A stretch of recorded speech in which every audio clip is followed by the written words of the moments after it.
This is Farin Azrali, the host of In Conversation, the podcast of Banyan Books and Sound, and I'm honored to be here with Buddhist teacher, author, poet, Norman Fischer, and author of the book, The World Could Be Otherwise, Imagination and the Bodhisattva Path. Welcome. Thank you. Nice to see you again. Thank you. Tell me a little bit about imagination and the importance of imagining a better world, especially in times like this. Well, in writing this book, I really did a lot of thinking and studying about what is the imagination after all. The way that we look at it now, right, the imagination is the opposite of reality. The reality is one thing and imagination is something else. But actually, if you consider what the imagination is and how we've thought about it in our Western culture over the centuries, in fact, we make reality literally with our minds. Buddhism teaches this, and so does Western thought. And so nowadays does cognitive science. There's a world out there, but the shape of that world, the way we feel about it, the way we define it, the way it strikes us in our lives, is a creation. We are creating a world, actually. So our imagination is not just something that produces fantasy. Our imagination also produces reality. So what gets me is that nowadays we're all sort of like buying into a very unproductive, even destructive use of the imagination. We're imagining this crappy world that is so destructive and painful to so many people. And so my argument is that we need spiritual practice to hone our imaginations, to open them up, to make them more pliable, more open. And we really need to create and see a different world. We need to see a world of people who are Buddhas. We need to see a world in which, yes, there's definitely pain, but the pain is not doomsday. The pain is our challenge to be worked with for our own development and our opening. So I'm really coming from a totally different place. It's not just imagine a pretty world so that you can feel better, or imagine a pretty world so you can work toward it. It's realize that you are already imagining a world. The world that you live in now, you are already imagining. Take on that imagination and open it up. That's what I'm talking about. So you've been a Buddhist teacher for a long time teacher and student. You also just did a 3-month-long retreat. I imagine you have a lot of experience in use of the imagination and the impact that it has in our perception and also our reality. Can you tell us a little bit about your own experience with the use of the imagination in a really productive way? Mm-hmm. Well, I think that when you think about our great religions, not only Buddhism, but any great religion, any religion that has, a long tradition behind it, actually, it's a way that people have been trying to work with the imagination to expand the heart, right? So because I've been practicing Buddhism a long time, the way I see the world, the way I am in the world, comes from my experience as a Buddhist practitioner and as a student of the teachings and as someone who's contemplated the teachings not only in my own mind, but in interaction with lots and lots of people over many, many years. So I actually live in a world that's a spiritual world. I actually live in a world in which everything that happens is part of my practice. I don't go on a retreat and practice and then come back to a crazy world that I'm trying to escape from. It's all my practice. The whole world is a world that I'm imagining. It's a world that I'm living in with my whole heart, and everything is workable. So you can live in that world very easily. So somebody joked, not only could the world be otherwise, the world is otherwise when you make it otherwise. You don't have to dream about another world. This world already, when you apply your imagination through your practice. So in other words, it's not a matter of just, close your eyes and pretend.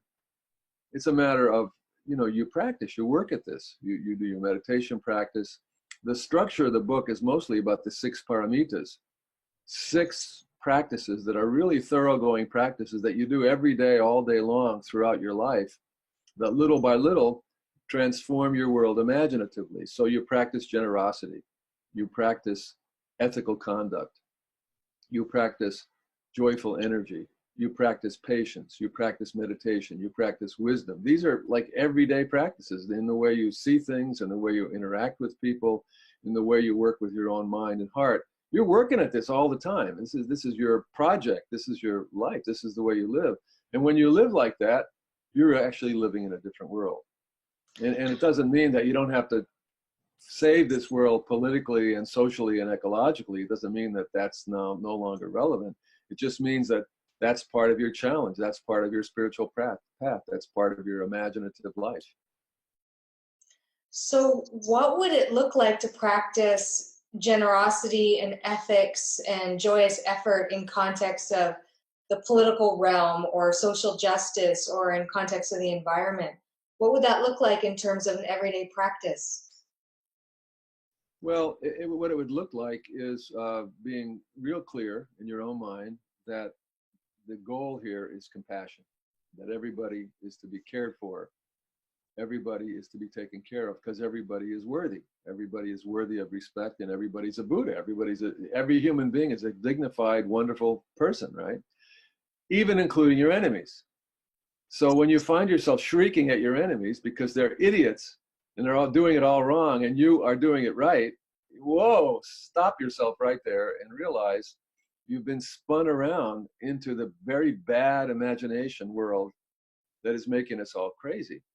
No, your enemies are worthy people. There's a reason why they think what they think. There's a reason why they're doing what they're doing. What is that reason? So you have to think about that. You have to ask them, like, why do you believe that? What if you want to do something that to me seems like a bad idea, why do you want to do it? What's in it for you? So you're really talking to people. You're listening to people.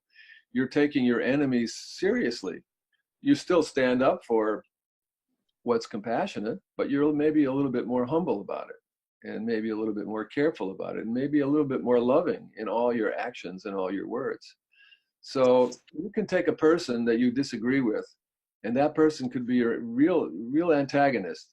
You can take that same person and still disagree with them, and they can be your friend. You can have loving relations within your disagreement. And when that becomes the case, then you can do something. So, in other words, your a view of what has to happen politically and socially may not change at all, but your whole approach to how you work with that and how you deal with that and how you deal with everybody you come into contact with around that can be quite different.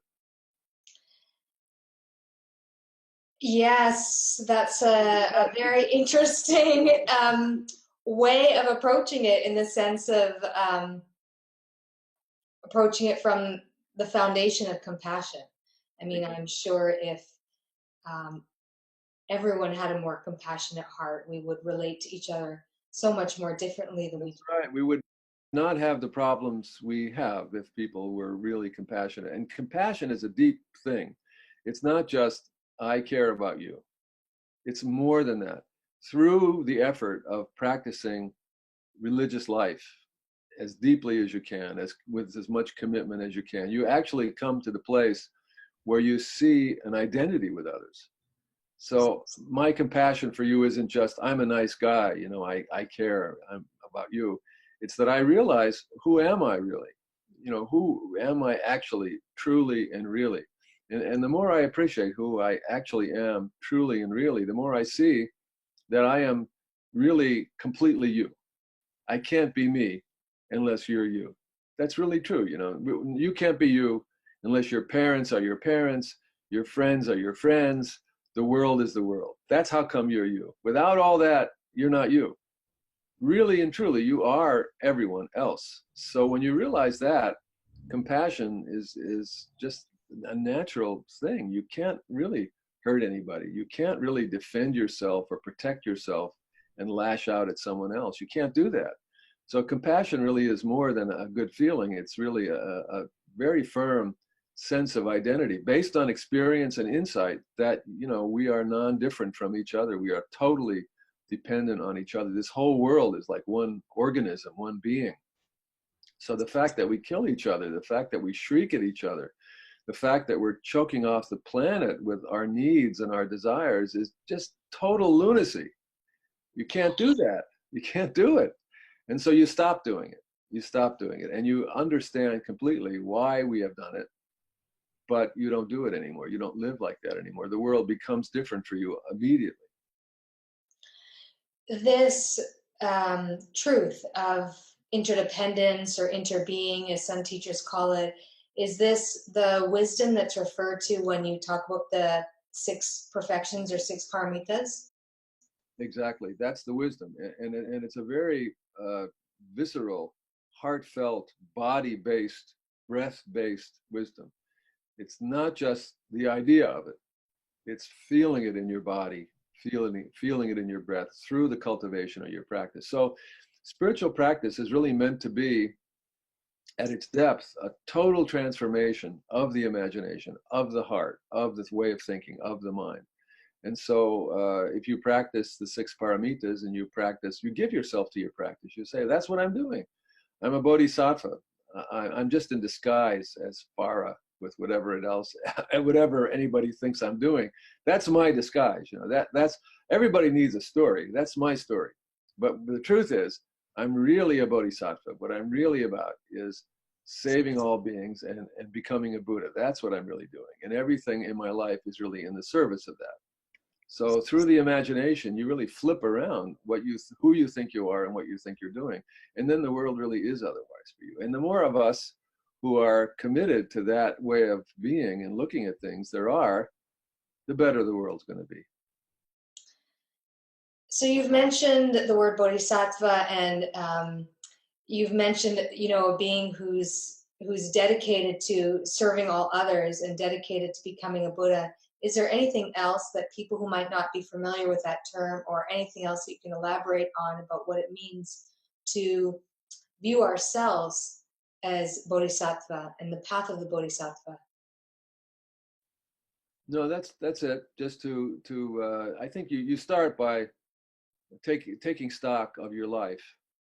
And I think everybody's got a vision, right? Everybody, no matter how much people have not thought about it, everybody's got a vision, a life image that's a product of their imagination.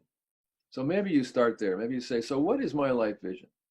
What do I think I'm doing? Who do I think I am? And what do I think I'm doing with this life? If this life is a precious gift that I've been given, and it's pretty brief, what am I doing with it? What's my mission plan?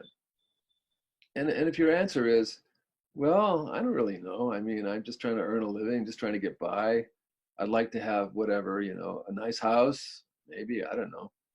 I'd like to have a family, or if you have a family, I'd like my children to be safe. All that is good, but is that really enough for you as a human being? You have such a vast imagination and such a big heart, and you're so smart. Is that enough for you? No, that's not enough for you. Maybe you need a bigger mission plan. Maybe you need to say, well, yes, all that is true, but really, I would actually like to really understand my life. I would really like to understand what this human life is all about. And I would really like to be a loving person, really feel love, huge, big love. I would like to feel that. That's my aspiration. Well, that's a bodhisattva, to understand life and to love based on that understanding. That's what a bodhisattva is. So I really think that every human being actually is a bodhisattva. I think the human mind is constructed to have that desire and that goal. That's why we have these religions. Why did these religions exist in the first place? They all say this kind of stuff, oh, understand life, be loving, be compassionate. They all say that. Mm-hmm. Why do they say that? They say that because that's a projection of our human hearts. That's what we are. That's what we all want. And then, we kind of get tired out, and we don't have enough vision, and we don't live that. So I think we need to kind of search a little bit inside and come up with a bigger, brighter, more ambitious mission. And then we live that mission, and we can live it in the context of whatever it is we're doing. One of the concepts in the Bodhisattva path is that whatever human beings need, creatures, not only human beings, need for this life, a bodhisattva provides it. So human beings need their laundry done. So bodhisattvas open up laundries. Human beings need to drive their cars, so bodhisattvas are car mechanics. Human beings, some of them like having their nails done because they look really beautiful when they have their nails polished and nicely done. So bodhisattvas open up nail salons and take care of people's nails, whatever they're doing. In other words, you don't have to be like Mother Teresa to be serving human beings and expressing your love for human beings. Whatever you do can be a path. So you can learn everything you need to know about human nature by being someone who works in a nail salon. All you have to do is talk to people and ask them, you know, more or less, who are you and what makes you happy and what's your life about and can I help you? If you do that and you practice the bodhisattva path, you do your meditation and you do your generosity practice and your ethical and so on, little by little, you're on a path to be a bodhisattva. Why don't we all have that big a vision for our lives and take whatever it is we've got going in our lives and use it for that purpose? That's the argument of the book. Let's all do that. And it can be done. Do you think so? Absolutely. Yeah, absolutely. I can't imagine not having a vision as big as that, because exactly. I think humans are designed in that way. Right, they are. And when they don't try and have that vision, then they get all kind of problems. They get addicted to stuff. They get addicted to shopping. They get unhappy. They get depression. They have bad love affairs. They have broken relationships. All kinds of problems happen to people when their vision for their lives isn't big enough. And we're seeing that everywhere around in the world, aren't we? Everywhere. Yes, it's very, very true. Yeah. You know, that your answer was something that I'm not easily able to just spontaneously ask another question. So I'd like to come back to another one of the paramitas that you mentioned, which is generosity. Are there different types of generosity? What are the ways of practicing generosity that are maybe different from how we think of generosity? Yes, well, one of the things, so these 6 practices are traditional Buddhist practices. I didn't make them up. They are the 6 traditional practices that define the Bodhisattva path. But what I tried to do in the book was basically having digested the traditional teachings, I was trying to be imaginative and say, let's improvise. What is generosity? How could we practice it? So I always invite the reader at the end of each chapter to make up their own practices and really see how they can be creative with all these things. So generosity, I think we understand the word and we understand the basic idea of generosity. But another way of looking at it that maybe we're not so used to is to recognize the inherent generosity in life itself. Like now it's spring, you know, and around here, all the plants are just growing. They're just growing like mad. They just can't stop, you know. Why are they doing that? You know, why do plants, when the weather warms up and the days are longer, why do they just want to grow and grow and grow? It's a kind of act of super abundant generosity. There's so much abundance, there's so much love there that they just want to go, you know, they just want to go forth and they just want to do more and more and more. You can't stop them, you know, even when they're invading your driveway and the weeds are coming all over your garden, you can't stop them because they just are full of generosity, full of forward moving life. So every day when you get up in the morning, it's like, wow, you know, how did that happen? You went to bed, you totally lost consciousness completely. You had no idea what was going on. Why don't you wake up in the morning and forget who you were yesterday? Why don't you wake up in the morning and like think you're somebody else? Or why wake up at all? Why did you wake up at all? It's because life is so generous and so wonderful that you woke up in the morning, rested and full of energy, and you thought you were the same person you were the day before. So you wouldn't be bewildered, right? You'd have some continuity. You'd be able to kind of pick up the thread from yesterday. What a wonderful thing. That's life's generosity. That's the generosity of evolution making your mind capable of that kind of unbelievable total stop and starting up again without losing a beat. That's the generosity of consciousness, the generosity of life. Well, imagine if you saw that all the time and you were looking for that. Everywhere you looked, you were amazed by the generosity. Like I live far away from town and I drive on the highway. And I think to myself, wonderful thing, these people made this highway here. It's so easy for me to drive on that highway in a car that other people made for me. It's amazing, the generosity that graces every single day of our lives. What if you looked for that? What if you trained your mind to see that? Then would you be driving down the highway thinking, oh no, I don't want to be going to this appointment, or I'm late, or I don't feel good? Or would you be thinking that? No, you'd be thinking, wow, what a generous moment this is to be living. So in other words, you can train yourself to see the generosity all around you all the time and have a lot of gratitude. I would imagine with a mindset like that, it would make us much more reverent of life. Absolutely. Absolutely. Now, I want to be really clear here and not fool you or anybody else.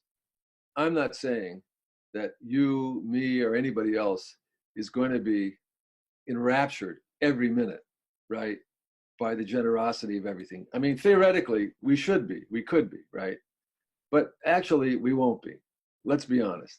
Actually, we'll be complaining and we'll be, this and that. But if we have trained ourselves repeatedly, right, in this practice of seeing that generosity, we won't go very far down the road of crabbiness before we realize, geez, why would I want to be doing that to myself? I don't need to be crabby right now. Really and truly, it's not helping. Let me remember my practice of generosity. Let me remember my practice of gratitude. And you can actually remember it. You can act when you've trained in it. So this takes discipline and training. It's not just enthusiasm. It's a certain amount of discipline and training. But when you have that discipline and training under your belt, even though you're a normal person and you're crabby sometimes, this, that, and the other thing, it's bodhisattvas, I don't think, are some kind of saints. They're regular people. But when you train your mind, you don't go very far down the road of small-mindedness before your practice kicks in and you remind yourself that you're lucky to be alive. And then you bring yourself back. So that's the way it goes. And this training and discipline you're talking about, I imagine you're speaking specifically about meditation and meditative practices that work specifically in training and cultivating certain qualities of the mind. Yes, I mean, when we say meditation, we usually mean sitting meditation, in silence, a special practice that we do at special times. And I do mean that, but that's only one of the 6 paramitas. It also means working with our mind and with our emotions all the time, in every encounter, in every perception, all day long. Now, to be sure, that kind of working with our mind and our emotions really, really depends on sitting practice. It depends on our reflection on the teachings. It depends on good friends and community members who are also working on this, who support us. So we need a whole world of support to encourage us in this. But yes, it's a discipline that is basically meditation, but it's not just on the cushion. It's all the time. The 6 paramitas meditation is only one of them. Mm-hmm. Yeah. So you've spoken about generosity and meditation and a little bit about wisdom in terms of the insight that arises. What about joyous effort or enthusiasm? What role does that play, and why is it one of the perfections? Well, when you're talking about the 6 perfections, whatever one you're talking about, you always say, this is the most important one. And joyous effort really is the most important one. Because if you don't make effort, right, if you don't have effort with a little bit of zest to it, you can't have just like dutiful effort. I mean, sometimes maybe that's the best effort you make. So you say, okay, well, I'm going to make a dutiful effort because I said I would. But Joyful effort is something else. It's an effort that has vision behind it, that has enthusiasm behind it, and has some joy behind it. You realize, this is the most fun thing there is to do. Actually, it's more fun to practice generosity and meditation and patience and wisdom than anything else you can think of, because everything else kind of like gets old. You use it up, but these things are inexhaustible, and the angles and the things you learn from every practice you do is so immense that you really want to do your practice. You just, even when you're down, oh, I don't feel like doing it, it's really a drag. But then you start doing it for 1 minute and immediately you remember, oh yeah, right. What was I thinking there? This is great. I'm really enthusiastic about this. So you start making that kind of zestful energy that buoys you up and keeps you going. So you really need that quality of energy in your practice. I think that we're conditioned, from childhood to think of religion as a duty. You're supposed to be a good girl. You're supposed to go to church. You're supposed to, whatever it is you're supposed to. And but actually, religious practice is not supposed to be a duty. What it's supposed to be is a joyful exercise of the imagination to create a world that is wonderful to live in. And when you remember that, as soon as you start making effort, this zestful energy comes up in you because of your training. It comes up in you and it buoys you up right away. And this is true for me. When I get down, in the mouth or something like that, I'm lucky in my case, because before you know it, there's another retreat or another class or another Dharma meeting to go to. And as soon as I go to that Dharma meeting or meet that person or go to that class, I'm right away, the zestful energy is there. I become really enthusiastic right away. So you should do that too. Fill your calendar with so many things that you have to go to that are going to buoy you up, that as soon as you get low, there's another thing to make you remember, oh wait, why am I doing that to myself? I don't have to do that. So that's the discipline, is having those things in your life and committing yourself to them so that it buoys you up whenever you're down. You mentioned something very interesting that I'd like to ask a little more about. You mentioned other things get used up and the six perfections are inexhaustible. Can you speak a little bit more about what's meant by inexhaustible? Well, the Bodhisattva path, I mean, the goal, right? Here's the goal. In Zen, we always chant the 4 vows. So this is our goal. Save all sentient beings, all of them, all beings, save them all. Second, enter all Dharma gates. Every practice that could ever be imagined, do it. Third, overcome all defilements. Any way that your mind is dim and dull and confused, overcome every single aspect of that. And the fourth one is become nothing more than the way of the Buddha. So there's nothing left of your life but just the Buddha way. Those are the 4 bodhisattva vows that we take all the time in Zen. Well, what do you think the chances are of anybody completing those 4 vows in one human lifetime? 0. How about 2 lifetimes or 3 or 5? Also 0. You actually need an infinite number of lifetimes to complete this job, because there's an infinite number of beings and an infinite number of Dharma gates and an infinite number of defilements. And to become the Buddha way entirely is an infinite path. So there's no end. There's no end. And so it's wonderful. You're thinking, no matter how much I do, there's always more. I've hardly even started. There's always more to do. It's so wonderful to think that this is inexhaustible. And my whole life through, I'll never wear it out. I'll never use it up. It can't be boring. Everything else, is easily used up. You get tired of it, You do. I mean, there are a lot of wonderful things to be done, for sure. But any of them, eventually, you get worn out. The thing about the Bodhisattva path, for example, that is fabulous, is that part of the Bodhisattva path is to die.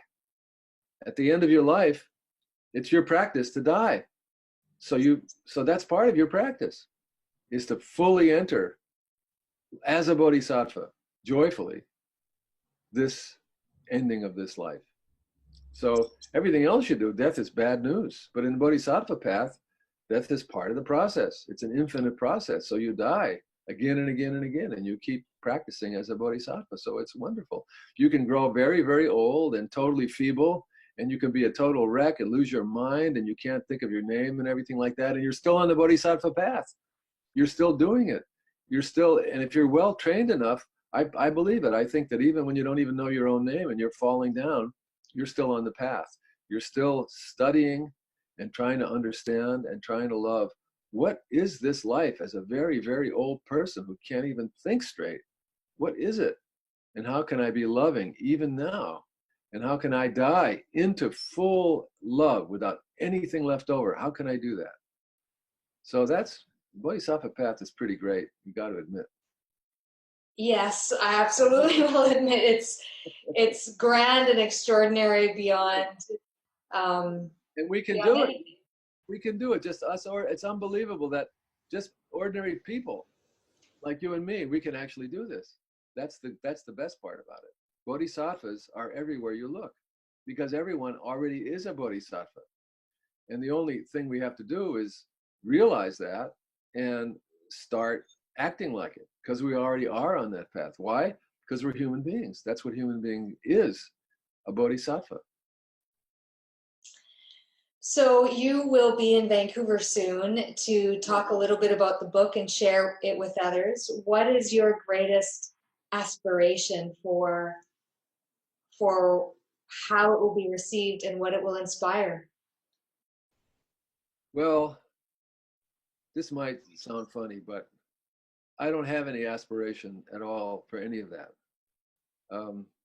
I have a lot of faith in the Bodhisattva path, and I have a lot of faith in people's goodness. So whether or not this book does any good for anybody, I have no idea. But I'm enthusiastic to talk to people and meet people and learn from them. And this book is my excuse. That's how I'm going to go. If I walked into Banyan and a bookstore and I said, "Would you bring 50 or 60 people here so that I could talk to them about the Bodhisattva path?" No, it would never happen. So I had to write a book in order for me to have that wonderful experience. So I'm going to go around and meet a lot of people. And I'm hoping that I can restrain myself from talking too much so that I can hear from people. I would hope that most of my time at Banyan and every place that I'm going to go with the book will be spent listening to people and interacting with people, because that's the best thing. I want to learn what people's hearts are, because every person is an inexhaustible storehouse of wisdom, and I want to learn from everybody. So I hope the book will be helpful, but I don't know. What's really helpful is when people practice. Books are not that helpful, actually. So if the book makes you think, I should practice, then that's good. But you don't need the book to have that idea. It's been so inspiring and insightful and so wonderful to be with you through the miracle of technology and be able to speak with you about this book and the imagination and the perfections. And one thing that I 100% concur with you is I feel that when I hear the truth, it never gets old or tiring. It's always resonant in a very alive way. Wonderful. Well, so are you. So are you. So it's always wonderful to talk with you. Thank you very much for interviewing me in such a nice way.